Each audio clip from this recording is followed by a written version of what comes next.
안녕하십니까, 정인태입니다. 저희들의 원한을 풀어 주십시오. 반사회적 종교가 만든 비극. 네, 참 이 가슴 아픈 일이 아닐 수가 없습니다. 많은 분들이 연락을 주시고 또 문자를 주시고 하시면서 한 분은 아주 간절하게 저희들의 원한을 풀어 주십시오, 이렇게 말을 하는 것입니다. 돈 없고 힘 없고 백 없고 늙고 병들고 춥고 배고픈 그러한 사람들이 반사회적인 종교 때문에 피해를 보고, 그리고 또 멀쩡한 사람들이 이 반사회적인 종교 때문에 그렇게 되는 것이죠. 그래서 이 반사회적인 종교의 큰 문제점은 계속 한 인간을 신격화를 시켜가지고 그 부역자들과 나눠 먹기를 하면서 신도들은 계속 착취를 당한다는 것입니다. 돈을 착취당하고 성을 착취당하고 노동력을 착취당하고 그들의 시간을 착취당하고 그리고 인간 관계를 착취당하고 결국에는 인생을 착취당하게 되는 것이죠. 그래서 가족 관계가 무너져가지고 어떤 분은 소중한 자녀하고의 관계가 끝났다라는 거예요. 그러니까 자녀들 입장에서도 이해할 수 없는 거죠. 내 부모가 어떻게 저런 우주만물 창조신이다라고 얘기를 하고 처녀 몸에서 나왔다, 그리고 공중부양을 한다 뿐만 아니라 축지법을 쓴다, 박근혜랑 결혼하기로 했다, 뭐 이런 엉뚱한 얘기들을 하고, 심지어는 박근혜랑 결혼하기로 했다, 부시 만찬에 한국 대표로 참석했다 해가지고 감옥살이까지 한 저런 사람을 어떻게 우주만물 창조신이라고 믿는가? 내 부모가 정신이 미친 게 아닌가? 그러니까 부모하고의 관계를 끊어가지고 몇 년 동안 부모와 자식 간의 만남이 끊겨졌다라는 것입니다. 또 한 분은 자식이 이 엄마의 따귀를 때렸대요. 정신 차리라고 따귀를 때려가지고 그 엄마를 데리고 정신병원에 데리고 갔다라는 것입니다. 그때 정신이 번쩍 났다라는 거예요. 내가 지금 뭔가에 빠져 있는 것은 아닌가?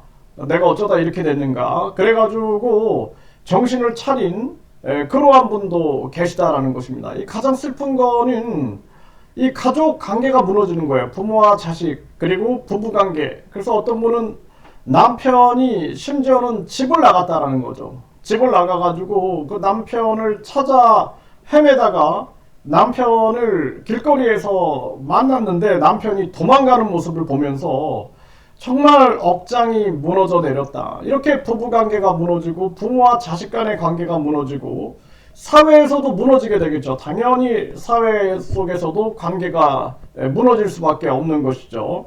저 같은 경우에도 정책, 그러니까 서민들을 구하겠다, 저 하층, 어떻게 보면은 뭐 지금은 상층 하층이 없지만 사실상은 있죠. 저 하층에서 춥고 배고픈 희망이 없는 저 절망에 빠져 있는 사람들에게 희망을 줄 것처럼 얘기를 하고 부패한 기득권을 비판하니, 아, 정의로운 애민 정신을 가지고 있는 정치인이 나왔구나, 이렇게 생각을 했는데, 나중에 많은 제자들과 주변 사람들이, 아, 교수님이 해외에 계셔가지고 잘 모릅니다, 저자가 그냥 웃고 넘어갈 자가 아닙니다, 그냥 단순하게 축지법 공중부양으로 관심을 끄는 그런 것이 아니라 사회적인 문제, 무리가 굉장히 많습니다. 성추행 의혹도 있고, 이 녹취록도 한번 들어보십시오 하면서 어떤 여성하고 무슨 뭐 막 그 여성의 그 성기를 막 얘기하면서 그런 녹취록들을 막 보내주는 겁니다. 그걸 보고, 아, 이게 뭐 사적인 부분이니까, 사적인 부분, 네, 뭐 남녀 간의 사적인 부분이니까 그럴 수도 있지 않겠는가, 뭐 이렇게 이제 좋게 생각을 했는데, 나중에 알고 보니 본인이 뒤에서는 재림예수다, 우주만물 창조신이다, 그리고 뿐만 아니라 처녀 몸에서 나왔다 하면서 천국 티켓을 판매하고 있고 대천사를 1억에 판매하고 있고 죄사함을 판매하고 있고 그런 걸 보면서 많은 사람들과 결국에는 분리가 돼버리는 거예요.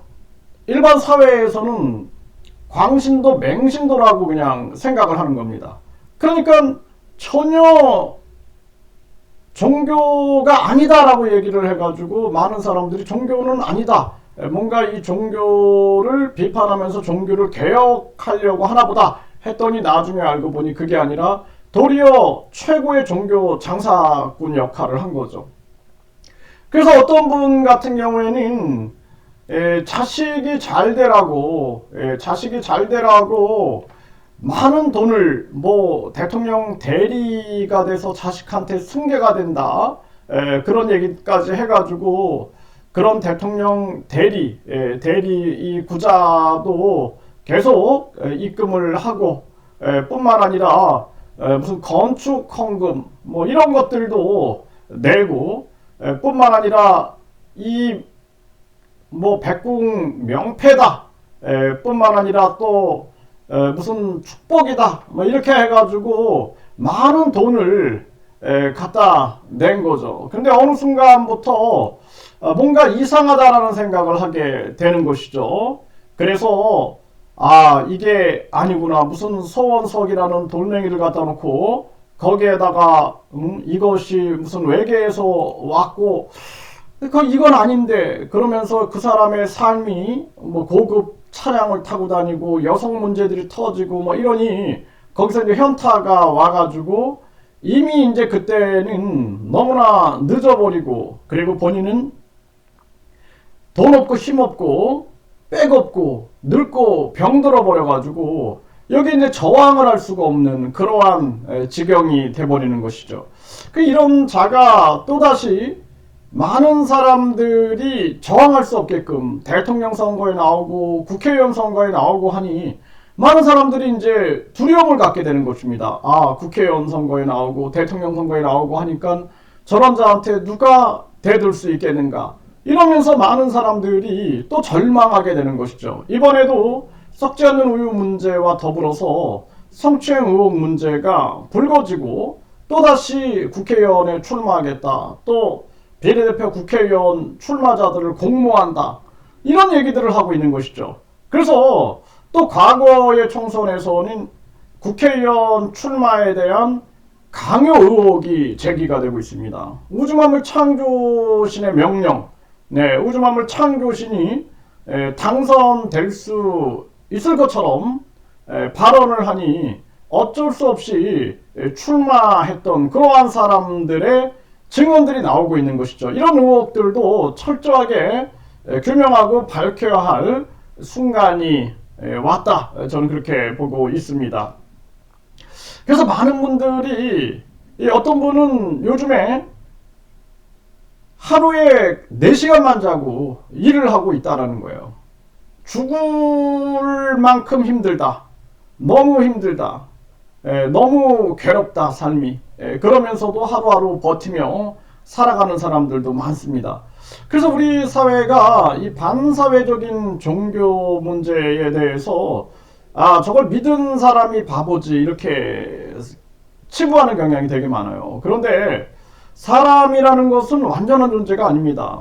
마음이 우울할 때, 불안정할 때, 그리고 뭔가 미래에 대한 불확실성, 이런 것들을 가지고 있을 때 뭔가 자기의 문제를 해결해 줄 것 같은 절대자 행세를 하는 자가 나타나게 되면 사람은 마음이 그쪽으로 쏠릴 수가 있는 거예요. 그래서 대한민국에 무려 300만 명이 반사회적인 종교에 빠져 있다, 이렇게 얘기를 하고 있는 것입니다. 이 피해는 계속 급증하고 있고 특히나 유튜브를 통해서 많은 반사회적인 종교들이 퍼져나가고 있는 것이 현 모습이다. 안타까운 일이 아닐 수가 없는 것이죠. 그러다 보니 이분들이 소중한 부부관계가 무너지고 자식들 간의 관계가 무너지고 사회에서의 인간관계가 무너지고 그리고 사회에서의 이 역할이 없어져 버리고 이 속에서 비극과 아픔과 고통을 느끼는 그런 사람들이 많은 거죠. 그래서 지난 MBC 실화 탐사대에서도 그렇고 JTBC에서도 그렇고 이번에 시사 포커스 더 스팟에서도 그렇고 마지막에 많은 분들이 하는 얘기는 정부는 뭐하나 이런 얘기입니다. 정부가 어디 있나? 우리 같은 약자들을 위하여 이들이 이렇게 고통받고 있는데 정부는 어디 있나? 정부의 역할을 호소하고 있는 것입니다. 이것이 지금 굉장히 큰 아픔이다. 그래서 오늘 이렇게 이제 설날인데 뭐 저도 많은 생각들을 했습니다. 많은 생각들을 하고 특히나 제 가슴을 울렸던 것은 저희들의 원한을 풀어 주십시오라는 이 말이 제 가슴 속에 너무나 많은 울림을 주고 제 가슴을 후벼 파는 것입니다. 저희들의 원한을 풀어 주십시오. 제 원한을 풀어 주십시오. 제발 제 원한을 풀어 주십시오. 네, 이 얘기를 들으면서 참 마음에 큰 짐과 그리고 또 하나의 아픔을 간직하게 된다 이런 생각을 해보게 됐습니다. 반드시 이 원한이 풀려져야 한다. 저는 그렇게 생각을 하게 됩니다.